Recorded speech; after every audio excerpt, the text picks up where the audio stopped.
Hey guys, it's Jesse and welcome back to Neror. Beberapa hari setelah lebaran kemarin, tepatnya tanggal 28 Maret 2026, mungkin kalian sempat lihat bahwa berita-berita di Indonesia itu semuanya menayangkan tentang satu berita yang benar-benar menggegerkan se-Indonesia. Tentang penemuan sebuah jasad manusia di dalam freezer di sebuah kios restoran di Bekasi. Saat pertama kali ditemukan, tubuhnya itu ditemukan dalam kondisi terbungkus kain dan plastik dan terletak di antara tumpukan ayam yang siap untuk diolah dan dijual. Jasad tersebut juga ditemukan langsung, guys, oleh sang pemilik usaha. Dan yang paling menyayat hati adalah kondisinya pada saat ditemukan itu sudah tidak lengkap. Beliau jugalah yang pastinya sangat-sangat kaget dan akhirnya melaporkan ke pihak berwajib. Nah, banyak sekali pertanyaan yang bersirkulasi di media sosial. Dari siapakah sebenarnya tubuh tersebut?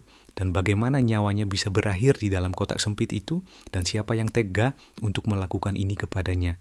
Jadi langsung saja sesuai dengan request kalian, kita akan bahas bersama-sama malam ini di Neror. So without any further ado, stop senyum-senyum to go down. Seorang karyawan ayam geprek di Kabupaten Bekasi, Jawa Barat. Jadi, ini semua bermula dengan seorang pria muda berusia 32 tahun yang punya usaha, guys. Usahanya itu restoran ayam geprek.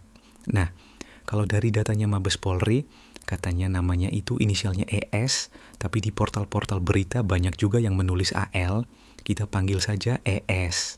Nah, ES ini, guys, usaha ayam gepreknya itu ada di sebuah ruko di daerah Serangbaru, Kabupaten Bekasi, dan untuk menjalankan usaha ayam geprek itu, dia punya 2 karyawan tetap dan 1 karyawan lepas.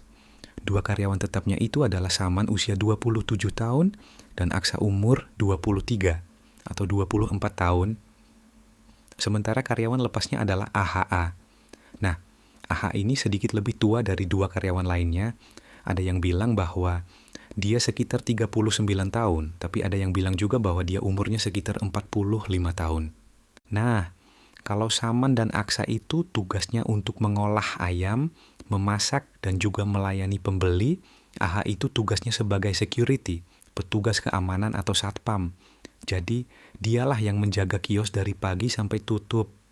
Tapi memang tiga-tiganya, Saman, Aksa, sama AHA, itu tinggal di kios tersebut. Dan tiga-tiganya itu bekerja untuk ES sang pemilik usaha ayam geprek. Ini lumayan oke lah, lumayan lama.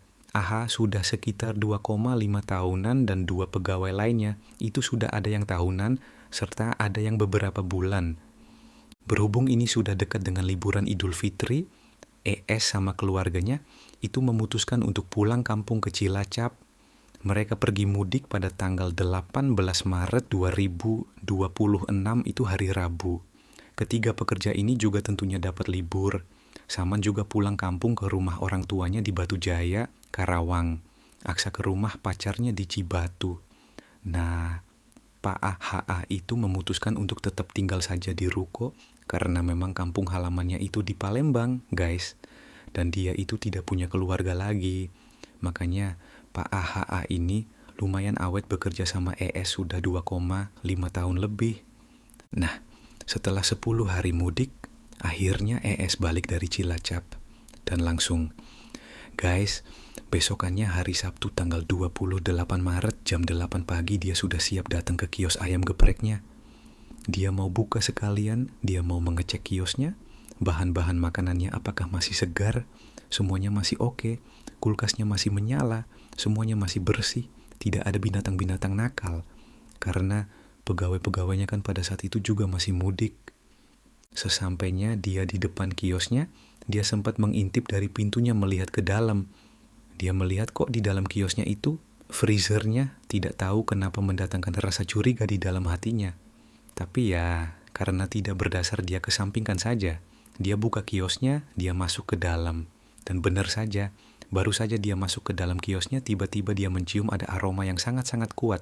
Datang dari arah freezer, aromanya sangat menyengat. Tentunya yang pertama dia pikirkan kayak, aduh, sepertinya bahan-bahan makanan semuanya rusak deh, basi. Mungkin sempat mati lampu, mungkin esnya mencair.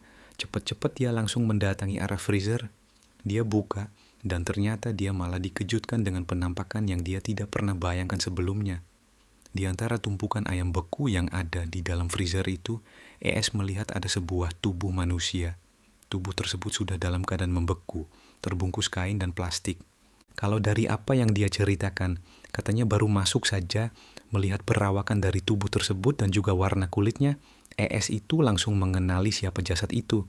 Ia adalah tak lain dan tak bukan pekerjanya sendiri, AHA.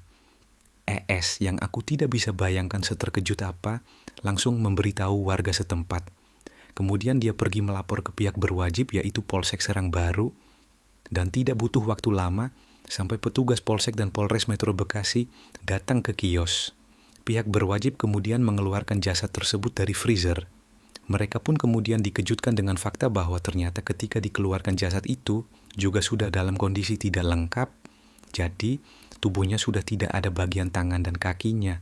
Dari situ muncul dugaan kuat bahwa ini adalah kasus penghilangan nyawa. Korban kemudian dibawa ke Rumah Sakit Polri, Kramat Jati untuk melalui proses otopsi agar bisa diketahui apa penyebab dari meninggalnya. Saya mau potong ayam buat jualan hari ini juga ya kan, untuk ayam geprek. Mau potong ayam ternyata ada tinggal ya. Itu sangu sama selimut kayak gitu, selimut. Nah, pas coba saya buka ternyata ada kulit kayaknya. Setelah itu saya langsung kabur ke Polsek buat laporan gitu, karena saya posisinya juga panik kan. Makanya saya langsung lari ke Polsek buat berikan laporan kalau ada bungkusan seperti kulit manusia. Pas diidentifikasi di sini sama Polsek ternyata pas itu kan bener korban ya. Ternyata korban itu yang jaga di sini gitu.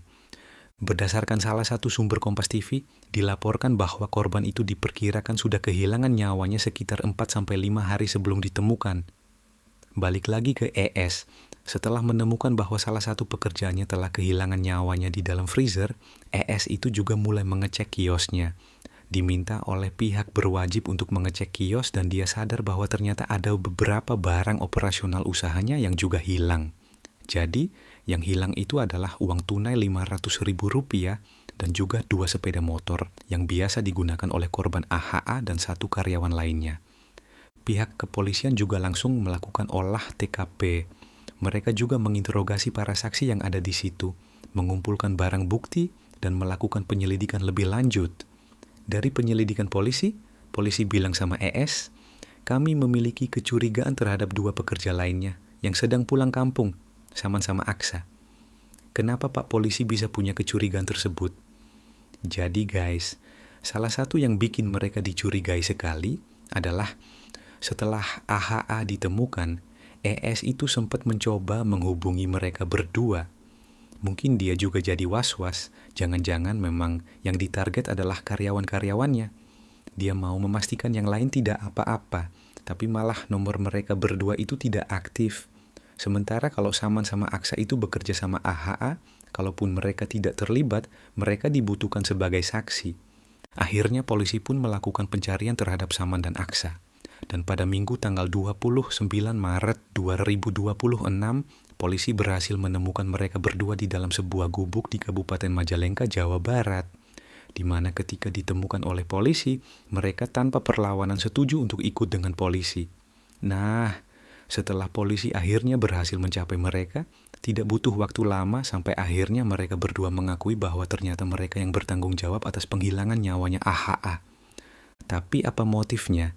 Kenapa Saman sama Aksa tega menghabisi kolega mereka sendiri yang bukan cuman usianya lebih tua, senior pula di dalam pekerjaan ini, dia yang paling lama kerjanya. Dan juga seseorang yang sudah tidak punya keluarga, alias dia menganggap pekerjaannya ini bersama ES, Aksa, dan Saman sebagai keluarga barunya. Dan ternyata jawabannya adalah uang dan harta. Berdasarkan pengakuan miris dari Saman dan Aksa, inilah yang terjadi. Jadi, sudah mau libur lebaran, Saman sama Aksa ini sudah sempat mengobrol. Mereka merasa bahwa mereka butuh uang tambahan untuk libur lebaran dan mereka punya rencana bagaimana kalau mereka dapat uang dari hasil menjual barang-barang bosnya, ES. Nah, sejak tanggal 18 Maret itu, berarti sekitar waktu di mana ES pulang kampung, Saman sama Aksa ini mulai menargetkan mobilnya ES yang ditinggal.